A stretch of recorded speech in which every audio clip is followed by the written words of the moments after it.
उत्पत्ति की पुस्तक उसका 45वां अध्याय, जेनेसिस चैप्टर 45। मैं प्रभु का धन्यवाद करता हूं कि प्रभु हमें ऐसे नए नए तरीकों से अपने वचन समझा रहा है। और आज एक और नई बात मैं आपके सामने पेश करना चाहता हूं। और याद रखिएगा, जब यूसुफ की कहानी हम देख रहे हैं, इस घटना को देख रहे हैं, तो यह घटना सिर्फ एक घटना के रूप में, एक कथा के रूप में, किसी किस्से के रूप में नहीं लिखी गई है। इसका हमारे और आपके जीवन से आज भी संबंध है। यह आत्मिक रूप से हमारे लिए आज भी उतने ही रेलेवेंट और उतने ही उचित है जैसा यूसुफ के समय था। कहानी आपको मालूम है क्योंकि आप मेरे साथ लगातार बने हुए हैं, और अगर नहीं बन पाए हैं तो मेहरबानी से हमारे पास यह सीरीज उपलब्ध है और आप हमारे फेसबुक पर जो नंबर दिया है वहां कॉल करके यह सीरीज को प्राप्त कर सकते हैं। हम कोई ना कोई उपाय करेंगे कि आप ये जेनेसिस की सीरीज को प्राप्त करें। बहुत ही बहुमूल्य है, सोने चांदी से कहीं बढ़ करके है मित्रों, और इसको अपनी जिंदगी का एक अंग बनाइएगा, क्योंकि यही आपको इस संसार से कूच करने के बाद संभाल करके रखेगी। 45वां अध्याय, जेनेसिस चैप्टर 45। और पिछली बार हमने देखा था कि किस तरीके से यूसुफ ने अपने आप को अपने भाइयों पर प्रकट किया, और एक लाइन में उसने कह दिया कि मैं यूसुफ हूं, मुझे परिचय देने की जरूरत नहीं है, तुमने मेरे वैभव को देख लिया है, तुमने जान लिया है कि क्या अधिकार है मेरा, तुमने जान लिया है कि कितनी शक्ति है मेरे में, कि मैं जो कहता हूं वो हो जाता है, कर देते हैं लोग, इतनी अथॉरिटी है, इतना अधिकार मेरे पास है, मगर मैं तुम्हारे लिए यूसुफ हूं। आहा, प्रभु तेरा धन्यवाद। मैंने बार बार कहा कि यूसुफ यीशु मसीह की छाया है, और यीशु मसीह का एक प्रतिरूप आपको यहां दिखाई देगा। जब आप यूसुफ का कैरेक्टर समझेंगे कि किस तरीके से वो अपने भाइयों के साथ व्यवहार करता है, तो आपको यीशु मसीह का चरित्र समझने में आसानी होगी।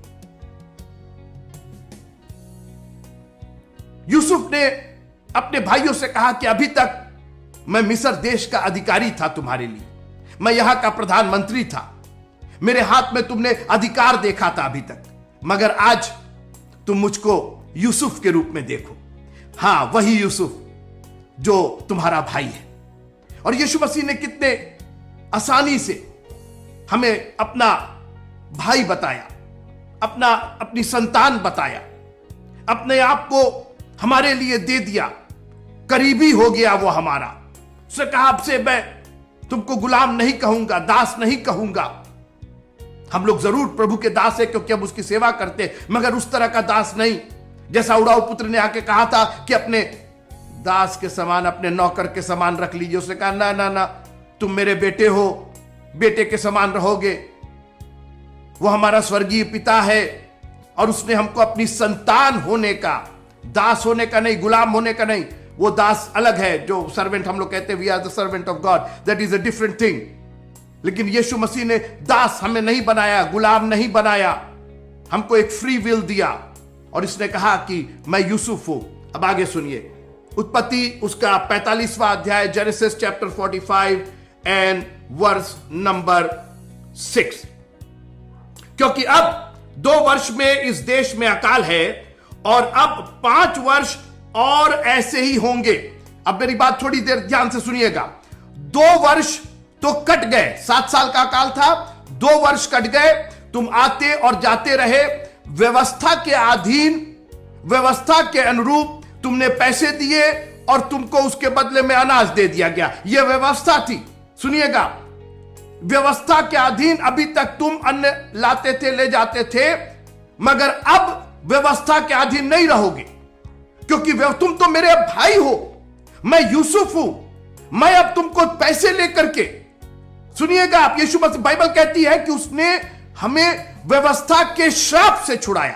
व्यवस्था एक श्राप थी, और यीशु मसीह ने आकर के क्रूस पर बलिदान दे करके व्यवस्था के श्राप से छुड़ा लिया। तो दिया क्या फिर उसने? अब आगे सुनिए, उसने कहा 5 वर्ष और ऐसे ही होंगे कि उनमें ना तो हल चलेगा और ना अन्न काटा जाएगा। अभी 5 साल और होंगे, सुनते रहिएगा। 2 साल तो व्यवस्था में तुमने काट दिए, लेकिन ये जो 5 साल है इसमें अकाल तो रहेगा, मगर चूंकि ये 5 साल है, 5 संख्या अनुग्रह की संख्या है। अब तुम अनुग्रह के साथ रहोगे, अब तुम मेरी दया के साथ रहोगे। अब तुम वो जो हम अभी तक तुम जासूसी कर रहे हो और तुम ये कर रहे हो, तुम पैसे लेकर के आ रहे हो और तुमको अनाज दे दिया जा रहा है बोरे भर के ले यार, ना ना ना, अब उस तरीके से नहीं। Now you will live under the grace.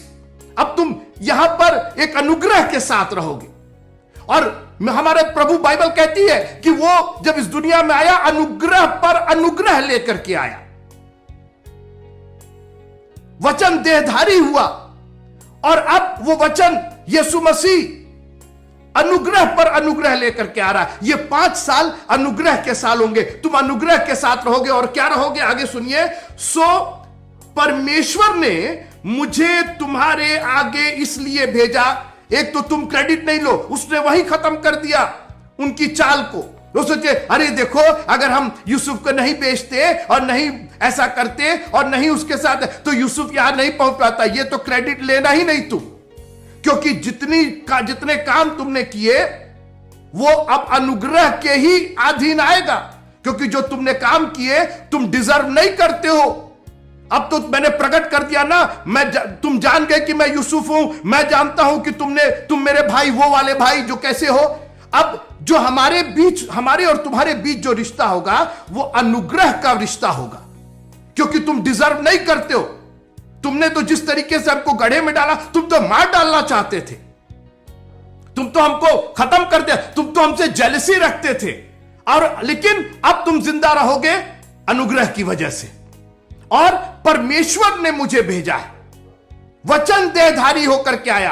परमेश्वर ने जगत से ऐसा प्रेम किया कि उसने अपना एकलौता पुत्र दिया। मित्रों, हम लोग की कोई क्रेडिबिलिटी नहीं है, हम लोग का अपना कोई ऐसी सामर्थ्य नहीं है, किसी बात पर हम घमंड नहीं कर सकते हैं। अगर हमको और आपको जीना है तो अनुग्रह के बदौलत ही हम और आप जी सकते हैं।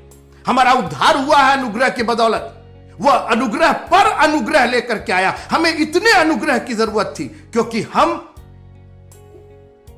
पापी, हम गाते हैं ना, हम हैं पापी नादान, प्रभु जी हमें मालूम नहीं, इसीलिए क्रूस पर जाकर के उसने क्षमा किया। बोले इनको अनुग्रह चाहिए, अनुग्रह पर अनुग्रह चाहिए। अभी तक तो मैंने इनके साथ रह के अनुग्रह दिया, अब इनको मैं एक और अनुग्रह देता हूं, क्षमा का अनुग्रह। और उन्होंने कहा इन्हें माफ कर, क्योंकि ये नहीं जानते कि ये क्या कर रहे हैं। यूसुफ ने कहा अब तुम अनुग्रह के साथ रहोगे, क्योंकि परमेश्वर ने मुझे तुम्हारे आगे इसलिए भेजा। अब देखिए, अब आप वापस जाइए। जब उसको गड्ढे में डाला गया, पोतीफर के यहां उसको बेचा गया, और उसके बाद पोतीफर के यहां आया, लांछन हुआ, कहां कहां, परमेश्वर ने मुझे इसलिए भेजा। अरे तो प्रभु जी आप तो उस वक्त बताए नहीं। जी, प्रभु ने उस वक्त अपनी योजना रिवील नहीं की। कई बार परमेश्वर हमको घोर अंधकार से भरी हुई तराइयों में होकर लेकर के जाता है, ताकि हमारा विश्वास मजबूत और मजबूत हो। और अब ये नम्रता के साथ उसने ये नहीं कहा कि अरे मैंने तो ये कर दिया और फिरौन को मैंने इतना इंप्रेस कर दिया और मैंने सपने का अर्थ बता दिया और आज तो मैं, उसने कहा परमेश्वर ने।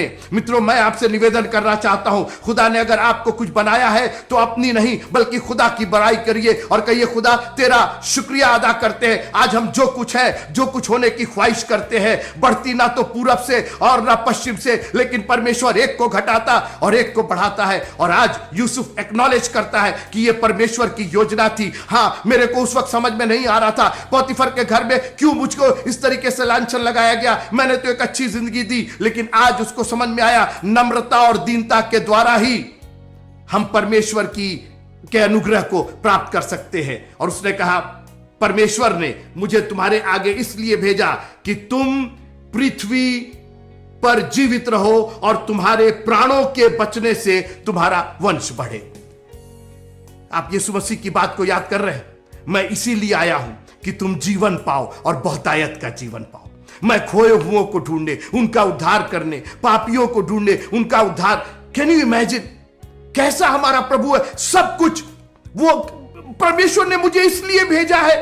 सुनिए आप मेरी बात, यूसुफ अपने भाइयों से कह रहा है परमेश्वर ने मुझे इसलिए भेजा कि तुम जीवित रहो, तुम्हारा तो ये मिस्री लोग और वो लोग, और वो बोले वो तो जिए तो जीते जीते ही रहेंगे, लेकिन परमेश्वर की योजना, तुम चुने हुए हो, बुलाए हुए बहुत हैं, बहुत से मिस्री बुलाए गए हैं, मगर चुने हुए तो तुम इब्री लोग हो, तुम याकूब के वंशज, तुम चुने गए हो। और मित्रों, मैं आपको परमेश्वर की दया स्मरण दिला करके विनती करता हूं कि आप सिर्फ बुलाए नहीं, आप चुने भी गए हैं। प्रभु को हाथ उठा करके कहिए, प्रभु तेरा धन्यवाद हो कि हम ना सिर्फ बुलाए गए हैं, बुलाए तो बहुत लोग गए हैं, लेकिन आपने हमें चुना भी है। ये भाई लोग आज इनको समझ में आ रहा है कि परमेश्वर जो यूसुफ जो दर्शन देखता था, जो स्वप्न देखता था, उसका अर्थ क्या है? परमेश्वर ने मुझे तुम्हारे आगे इसलिए भेजा है। There is a purpose of God for your life. मैं आपको चैलेंज करना चाहता हूं, find the purpose of God in your life. अपने जीवन में परमेश्वर की योजना को खोजना शुरू कीजिए और कहिए, प्रभु what do you want from my life. हो सकता है आज परमेश्वर रिवील ना करे, लेकिन एक काम कीजिए, नम्रता और दीनता से उसकी योजना में बने रहिए। एक दिन खुदावंद बताएगा कि हमने तुम्हें क्यों चुना है, हम तुमको यहां पर क्यों लेके आए हैं, ताकि तुम्हारा वंश बढ़े।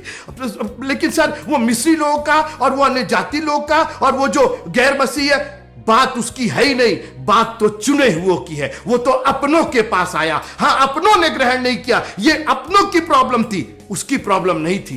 तुम्हारे वंश को बढ़ाने के लिए, तुमको पृथ्वी पर जीवित रखने के लिए परमेश्वर ने मुझे भेजा है। आप ये सोचिए, आसमान से जमीन पर वो एक लौता पुत्र संसार में उसने भेजा, ताकि जो कोई उस पर विश्वास करे। मैं तुम्हारे लिए आया हूं ताकि तुम जीवित रहो, अनंत जीवन पाओ।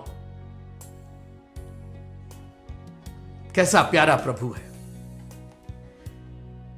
कितने वर्षों पहले परमेश्वर ने यूसुफ को कहां से आज इस जगह पहुंचाया कि तुम जीवित रहो।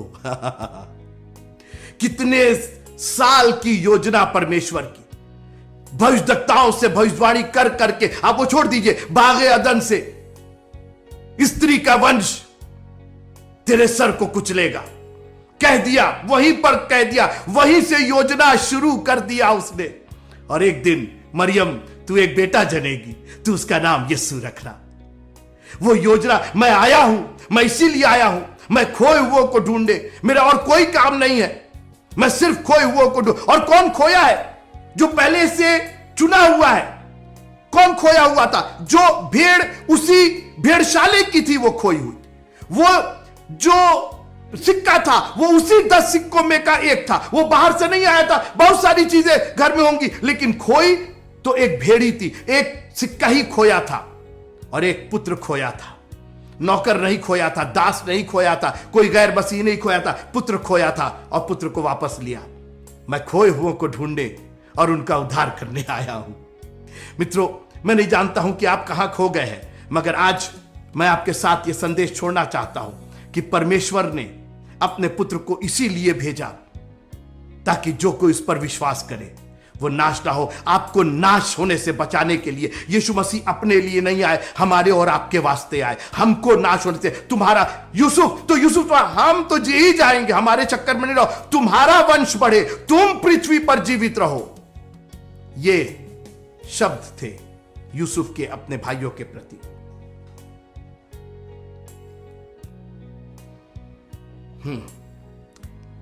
और एक और बात कह करके मैं आपसे विदा लूंगा। आप पढ़िएगा, मेरे पास समय नहीं है, पढ़िएगा, इस पूरे अध्याय को पढ़िएगा, 1-2 बार पढ़िएगा, आपको समझ में आएगा, मजा आ जाएगा कि प्रभु तू कितना महान है, किस तरीके से आप अपनी योजना को पूरी करते हैं। यह बात फिरौन तक पहुंच गई। फिरौन प्रसन्न हुआ और फिरौन ने एक बात कही, मैं पढ़ना चाहता हूं, उत्पत्ति की पुस्तक 45वां अध्याय, 45th chapter of Genesis and verse number 20। फिरौन ने कहा, यूसुफ से कहा, उनसे बोलो जाओ, कनान देश को जाओ और सब कुछ वहां से लेकर के आओ। जितने लोग हैं वो पढ़िएगा, मैं डिटेल में अभी नहीं जा रहा हूं। आप वो उसने कहा सब लेकर के आओ, यहीं आ जाओ, यहीं रहो। एक बहुत सुंदर जगह है गोशेन, यहीं पर रहो तुम। आगे सुनिए, और पहले मैं 19 से पढ़ देता हूं। और तुझे आज्ञा मिली है, तुम एक काम करो कि मिस्र देश से अपने बाल बच्चों और स्त्रियों के लिए गाड़ियां ले जाओ और अपने पिता को ले आओ। Now he is bringing them out. अब वहां से निकलो, जहां रहते थे वहां अकाल है, वहां पर भूखमरी है, वहां पर सिर्फ चिंता है, वहां सिर्फ ब्लड प्रेशर है, वहां पर सिर्फ शुगर है, वहां पर पैसे की तंगी है, वहां पर इसकी शादी नहीं हो रही, उसका ब्याह नहीं हो रहा है, ये घर बनना वो कर, दुनिया की चिंताएं हैं। निकलो वहां से, सुनिएगा, अपने पिता को ले आओ और अपनी सामग्री का मोह ना करना। ये चैलेंज करके मैं आपको छोड़ना चाहता हूं आपको कि अपनी सामग्री का सोचिए। हिदायत दी जा रही है, क्योंकि मुझे मालूम है, उसको फिरौन ने कहा मुझे मालूम है बहुत सामग्री तुम लोगों ने जमा कर ली है, और इसीलिए 2 साल, जबकि तुम 1 मिनट 2 साल ये आते और जाते थे। सुना आपने, अकाल था भयंकर, लेकिन अन्न मिला, चले गए वापस, क्योंकि सामग्री थी ना वहां पर। और फिर जब खत्म होता था तो फिर चले आते थे। और आज आप सोचिए, हमारी और आपकी स्थिति ऐसी नहीं है क्या?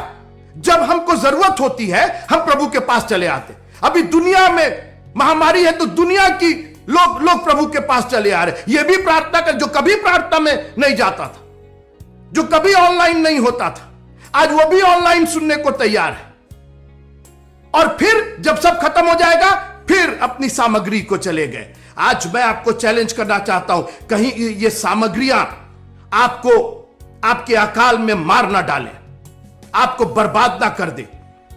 इन सामग्रियों की वजह से ब्लड प्रेशर हमारा बढ़ रहा है, हमारा शुगर बढ़ रहा है, हमको दुनिया की बीमारियां हो रही हैं, हमारी चिंताएं बढ़ती जा रही है। मित्रों, सामग्री जितनी बढ़ेगी या सामग्री जितनी कम होगी, जानते हैं क्यों? सामग्री का प्रॉब्लम नहीं है, यह मोह का प्रॉब्लम है। उसने कहा कि अपनी सामग्री लाना, लेकिन सामग्री का मोह मत करना। और बाइबल क्या कहती है? रुपयों का लोभ सब पापों की जड़ है। आज प्रॉब्लम यह है कि सामग्री के मोह ने हमको निकलने से रोक दिया। और बहुत ज्यादा मैं नहीं कहना चाहता हूं, अलग अलग सामग्री है। जवानों को अपने जवानी की सामग्री में, अरे हम तो जवान हैं, अभी तो मेरे को कुछ नहीं हुआ है, अभी तो करियर बनाना, अभी तो ये करना। क्या बनाइएगा? आप देख तो रहे अकाल तो पड़ रहा है। और उसने कहा 2 साल नहीं 5 साल अभी और अकाल पड़ेगा, कुछ नहीं कर पाओगे तुम। उसने कहा अपनी सामग्री का मोह नहीं करना। बहुतों ने सामग्री का मोह किया मित्रों, और खत्म हो गए। आपको याद होगा, बाहर निकल गई थी। मैं लूत की स्त्री की बात कर रहा हूं। और जानते क्या था? वो सामग्री नहीं देखना चाह रही थी, उसको मोह था। एक तो वो निकल नहीं रहे थे और वहीं बर्बाद हो गई। आज मैं नहीं जानता हूं कि आप बाहर निकलने के बावजूद, यूसुफ के पास आने के बावजूद, कहीं ऐसा तो नहीं कि यूसुफ ने कहा जाओ मेरे पिता को लेकर के आओ, सब चीज लेकर के आओ। आप वहां पहुंचे, बोले यार कैसे जाएंगे, कैसे निकलेंगे, चर्च से कैसे जुड़ेंगे, चर्च को कैसे सपोर्ट करेंगे, हमारे पास तो सामग्री है, इस सामग्री को हम कैसे। मित्रों, उसके पास थोड़ा सा तेल और थोड़ा सा आटा था, इतनी ही सामग्री थी उसके पास। उसके लालच हो सकती थी, ये हम कैसे दे दे, अब तो अभी तो नौकरी नहीं है, अभी तो चाकरी नहीं है, अभी तो उस थोड़े में से उसने कहा कोई बात नहीं, उसने मोह नहीं किया। एक और आदमी था, उसका नाम गेहजी था, आपको याद होगा, और उसने सामग्री का मोह कर लिया। जिंदगी भर के लिए जो कोड़ खत्म हो गया था, जो परमेश्वर ने दूर कर दिया था, वो कोड़ अपने ऊपर ले लिया। वो कोड़ नहीं था मित्रों, सामग्री का मोह था। और मैं आपको चैलेंज करके विदा करना चाहता हूं, कहीं आपको सामग्री का मोह बर्बाद तो नहीं कर रहा है। हे बोझ से दबे और थके लोगों, मेरे पास आओ। क्यों तुम आकर के फिर चले जा रहे थे? क्यों नहीं यहीं रह जा रहे थे? क्यों तुमको चंगाई में, आज चंगाई के लिए सब चले आते, सबको चंगाई चाहिए, लेकिन प्रभु के पीछे चलने के लिए 9 को चंगाई, 10 को चंगाई चाहिए थी। 10 कोढ़ी जो थे, हे यीशु नासरी दया करना, सब चिल्ला रहे थे, उसमें वो 9 भी थे। और उसके बाद जब लौट करके आना हुआ तो केवल एक ही आया, क्योंकि बाकी को सामग्री का मोह हो गया। अब तो चंगे हो गए थे ना, अब तो सामग्री पैदा कर सकते थे। मैं नहीं जानता हूं कि किस सामग्री के मोह ने आपको प्रभु के पीछे चलने से रोक रखा है। अरे ये नौकरी छोड़ देंगे, अरे ये करेंगे, प्रभु के पीछे फुल टाइम चले जाएंगे, प्रीचिंग करने लगेंगे तो कैसे घर पे। जानते हैं क्या, सामग्री का, किसी को परिवार की सामग्री लगी हुई है, किसी को अपनी शिक्षा की सामग्री लगी हुई है। दुनिया भर की सामग्रियों ने हमें उस देश जाने से रोक दिया है मित्रों। एक सियोन देश है मित्रों, वो हमारा देश है, हमारा यूसुफ रहता है वहां पर, वो वहां का प्रधानमंत्री, वो वहां का कंट्रोलर है। हमारा प्रभु आया हमें ले जाने के लिए। तुम खुदा पर भरोसा करते हो ना, मुझ पर भी भरोसा करो, मैं आऊंगा, ले जाऊंगा। प्रभु हम नहीं जा पाएंगे, हमारी सामग्री यहां पड़ी हुई है, हमारा सामान पड़ा हुआ है, हमको बड़ा मोह है। जब तक आप इस संसार का मोह करेंगे, आप दो मालिकों की सेवा नहीं कर सकते। सामग्री का मोह, सामग्री रखिए, मैं उसके खिलाफ नहीं हूं, मोह मत कीजिए। जब प्रभु के पीछे चलना है तो कहिए प्रभु आपके लिए जान भी देने। बाइबल कहती है जान देने तक विश्वास योग्य रहे। सामग्री का मोह नहीं है प्रभु जी, जाने दीजिए, सब कुछ जाने दीजिए। I want to follow Jesus. प्रभु आप सबको बड़ी आशीष दे। इन घटनाओं को, ये बड़ी ताजा तरीन घटनाएं हैं मित्रों। यूसुफ की कहानी कभी हुई नहीं, ये आज हमारे लिए और आपके लिए एक सबक है, हमारे लिए मार्ग है, हमारे मार्ग के लिए उजियाला है, हमारे पथ के लिए प्रकाश है। मित्रों इसको आप इग्नोर मत कीजिएगा। ये जीवन में इतनी आशीषें देगा कि समाने की जगह नहीं होगी। इन सामग्रियों का मोह मत कीजिएगा और खुदा के पीछे कहिएगा प्रभु आई सरेंडर ऑल, सब मैं देता हूं और तेरे पीछे आता हूं। खुदावंद आप सबको बहुत बहुत आशीष दे। प्रभु के पीछे चलने में बिल्कुल मत हिचकिचाइएगा। God bless you all. जय मसीह।